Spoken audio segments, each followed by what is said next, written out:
Hello student, हम लोग पढ़ रहे हैं जेनेटिक्स और जेनेटिक्स के लास्ट क्लास में हम लोग पढ़ रहे थे पॉलीप्लॉइडी के बारे में। हम लोगों ने बता दिया था जो पॉलीप्लॉइडी होती है वो 2 टाइप की होती है। फर्स्ट जो थी हमारी वो ऑटोपॉलीप्लॉइडी और सेकंड जो है हमारी वो थी एलोपॉलीप्लॉइडी। इतना क्लियर है? हम लोगों ने बता दिया था जो ऑटोपॉलीप्लॉइडी होती है या स्व बहुगुणिता जो होती है वो क्या होती है, स्वयं के जीनोम में, मतलब खुद के जीनोम में ही जीनोम की संख्या में क्या हो जाना, वृद्धि का हो जाना, क्या कहला रही थी, ऑटोपॉलीप्लॉइडी कहला रही थी। हम लोगों ने बता दिया था जो ऑटोपॉलीप्लॉइडी होती है वो 2 टाइप की होती है। वो फर्स्ट जो थी हमारी वो स्व त्रिगुणिता, मतलब इसमें जीनोम के 3 सेट्स में क्या हो रही थी, वृद्धि हो रही थी। और जो सेकंड जो थी हमारी वो थी स्व चतुर्गुणिता, मतलब इसके जीनोम की संख्या में 4 सेट में क्या हो रही थी, वृद्धि हो रही थी। इसे क्या कहा जा रहा था, स्व चतुर्गुणिता। इतना क्लियर है? नेक्स्ट हम बात करते हैं, नेक्स्ट हम लोगों ने बता दिया था एलोपॉलीप्लॉइडी। एलोपॉलीप्लॉइडी की डेफिनेशन में हम लोगों ने बताया था जो एलोपॉलीप्लॉइडी होती है इसमें दूसरे जीनोम के गुणसूत्रों में क्या, एलो का मतलब क्या होता है दूसरा, पर बहुगुणिता का मतलब क्या है, पर का नहीं बताया था हम लोगों ने दूसरा, और बहुगुणिता मतलब बता दिया था कि जीनोम में वृद्धि बता दिया था। नर एवं मादा जनकों के मध्य में क्रॉस हो जाने के बाद उत्पन्न संतति में या संतति के क्रोमोसोम में वृद्धि का हो जाना क्या कहला रहा था, एलोपॉलीप्लॉइडी कहला रहा था। अब हम बात करते हैं वापस से ऑटोपॉलीप्लॉइडी की, और ऑटोपॉलीप्लॉइडी में हम लोगों ने लास्ट पढ़ लिया था स्व त्रिगुणिता और स्व चतुर्गुणिता के बारे में। अब जो हमारा टॉपिक है वो है फॉर्मेशन ऑफ ऑटोपॉलीप्लॉइडी। जो टॉपिक अपना हो गया है formation of autopolyploidy, autopolyploids, formation of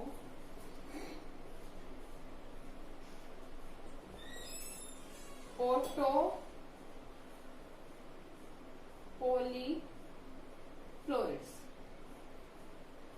Hindi में हम बोल सकते हैं स्व बहुगुणिता पादपों का निर्माण।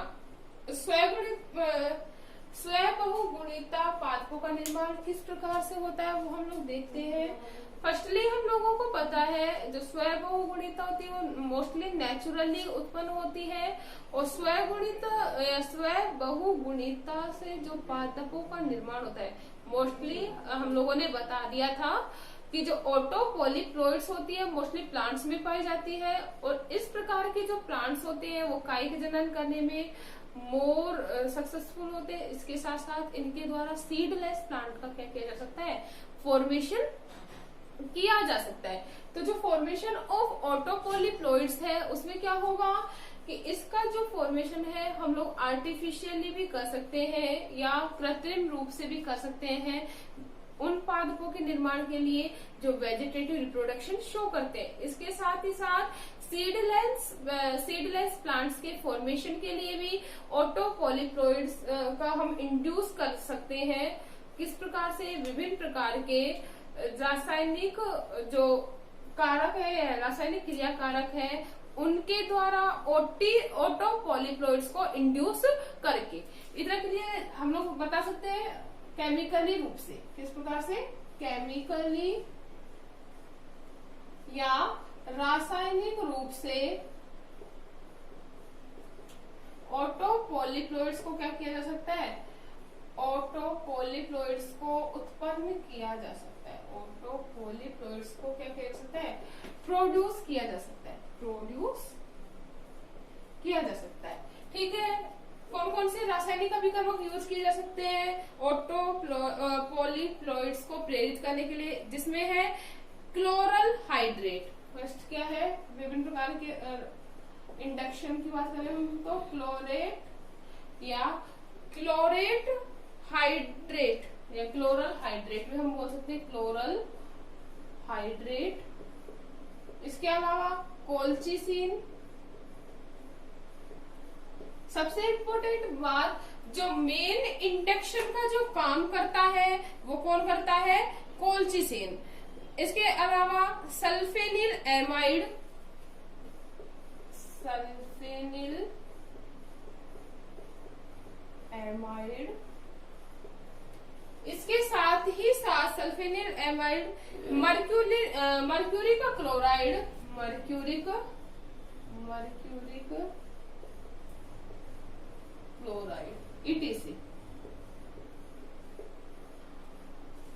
आदि कारकों से या आदि अभिकर्मकों से प्रेरित करके या इंड्यूस करके ऑटो पॉलीप्लॉइड्स को क्या किया जा सकता है, उत्पन्न किया जा सकता है। किस प्रकार से? कृत्रिम रूप से ऑटो पॉलीप्लॉइड्स को उत्पन्न किया जा सकता है। इसके अलावा प्रकृति में कुछ समटाइम नेचुरली भी ऑटो पॉलीप्लॉइड्स उत्पन्न होते हैं। कैसे? नेचुरली भी। ये तो कैसे था हम लोगों ने पढ़ा, आर्टिफिशियली बताया। अब इसके अलावा नेचुरली किस प्रकार से उत्पन्न होते हैं वो हम लोग देख लेते हैं। मोस्टली तो केमिकली इंड्यूस किया जाता है ऑटो पॉलीप्लॉइड्स को, लेकिन नेचुरली कैसे उत्पन्न होंगे हम लोगों ने बताया था। वी ऑल नो दैट कि गुणसूत्रों में या युग्मकों में क्या होना, हम लोगों ने बताया था एनाफेज फेज में। एनाफेज अवस्था में क्या होता है, जिस टाइम गुणसूत्र किधर की ओर, साइडों की ओर या केंद्रकों की ओर गमन करते हैं, उस टाइम क्या होता है, गुणसूत्रों में क्या होता है, विपतन होता है और वे किधर की साइड, ध्रुवों की साइड, सॉरी केंद्र की साइड नहीं, ध्रुवों की तरफ क्या करने लगते हैं, गमन करने लगते हैं। जिस टाइम ये ध्रुवों की तरफ गमन करने लगते हैं उस टाइम इनमें असामान्य युग्मन हो जाने के कारण, किसके कारण, असामान्य युग्मन हो जाने के कारण ऑटो पॉलीप्लॉइड्स क्या होते हैं, उत्पन्न होते हैं। क्लियर है? वापस से देखना क्या होता है, एनाफेज अवस्था में ध्रुवों की साइड में गुणसूत्रों के गमन हो जाने के दौरान असामान्य युग्मन हो जाने के कारण नेचुरली क्या होता है, नेचुरली ऑटो पॉलीप्लॉइड्स का क्या होता है, निर्माण होता है। इतना क्लियर है? नेक्स्ट अगर हम बात करें स्व बहुगुणिता के विशिष्ट गुण, स्व बहुगुणिता के विशिष्ट गुण। तो देखिए वी ऑल नो दैट जो पॉलीप्लॉइड्स हैं या जो पॉलीप्लॉइड्स है इनमें क्या होता है, number of chromosome is more, मतलब गुणसूत्रों की जो संख्या होती है वो अधिक पाई जाती है, जिसे हम इनके विशिष्ट गुणों के आधार पर पहचान सकते हैं। वी ऑल नो दैट, कल भी हम लोगों ने बताया था लास्ट क्लास में कि जो स्व बहुगुणित जो पादप होते हैं वो साइज में कैसे होते हैं, लार्ज होते हैं। मतलब इनका जो साइज होता है वो द्विगुणित पादपों की अपेक्षा, किसकी अपेक्षा, द्विगुणित पादपों की अपेक्षा आकार में कैसे होते हैं, बड़े, आकार में बड़े पाए जाते हैं। क्लियर है? इसके अलावा विशिष्ट गुण की अगर हम बात करें तो वो है इन पादपों में जो सामान्य पादपों की अपेक्षा, सामान्य पादपों की जो अपेक्षा इनकी जो गति होती है वृद्धि की गति क्या पाई जाती है, धीमी। वृद्धि गति क्या होती है, धीमी। रीजन क्या है, सिंपल सी बात है, क्रोमोसोम में मल्टीप्लीकेशन होगा, उसके बाद धीरे धीरे ये क्या करेंगे, इनमें जो ग्रोथ होगी वो इंड्यूस्ड होगी। हम लोगों ने बता दिया था इनकी जो वेजिटेटिव फेज होती है इन प्लांट्स की वो काफी लॉन्ग चलती है।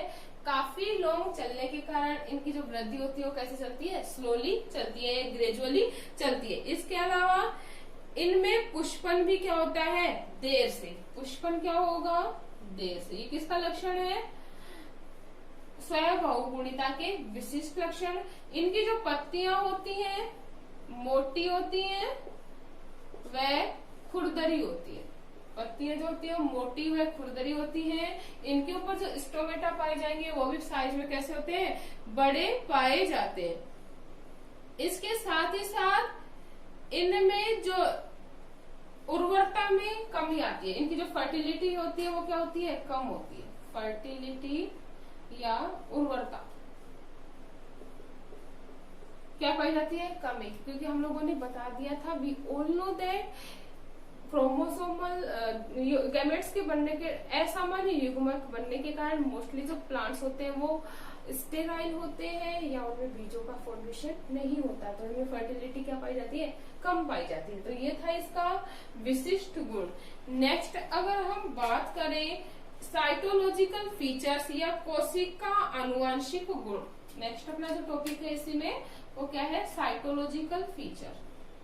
साइटोलॉजिकल फीचर हम बोल सकते हैं कोशिका आनुवंशिकी गुण।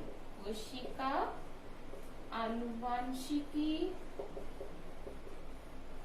गुण हम लोग देखेंगे कि इसके सेलुलर इफेक्ट क्या पड़ेगा, इसके जेनेटिकली इफेक्ट क्या पड़ेगा इन साइटोलॉजिकल फीचर्स।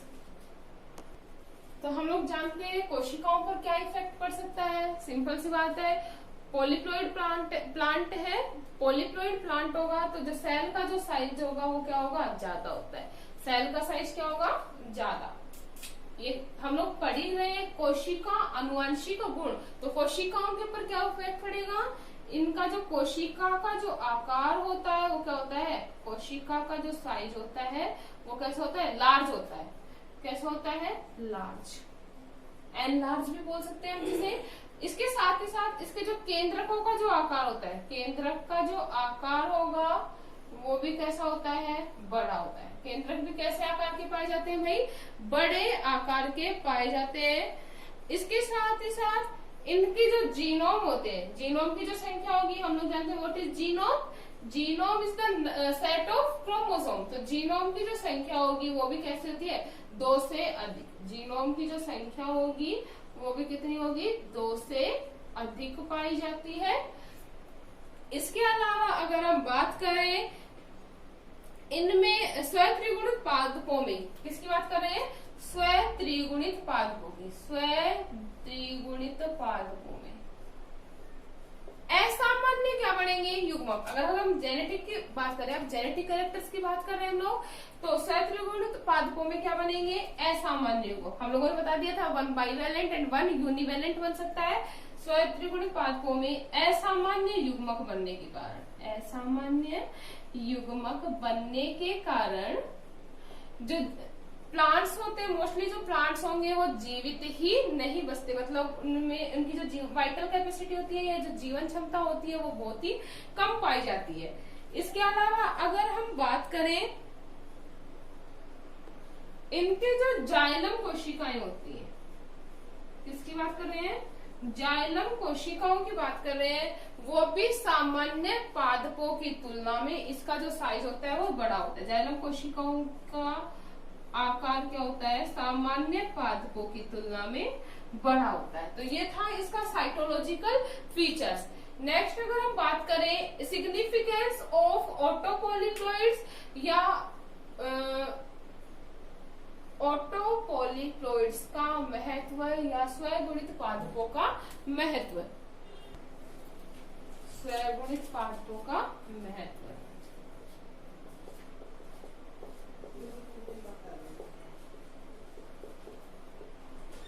सबसे इम्पोर्टेंट बात, इसके द्वारा बीज रहित पादपों का क्या किया जा सकता है, निर्माण। बीज रहित पादपों का निर्माण किया जा सकता है किसके द्वारा, स्वगुणित या ऑटोपॉलीप्लॉइड्स के द्वारा। इसके अलावा इसके द्वारा तंबाकू की नई किस्म उत्पन्न की जा सकती है।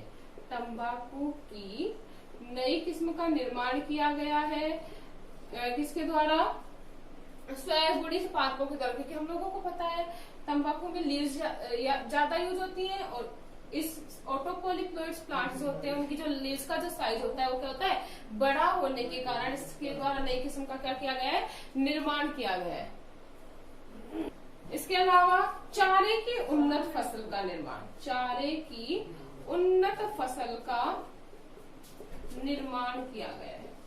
तो ये था इसका सिग्निफिकेंस ऑफ ऑटोपॉलीप्लॉइड्स। क्लियर है, ऑटोपॉलीप्लॉइड्स अपना कंप्लीट।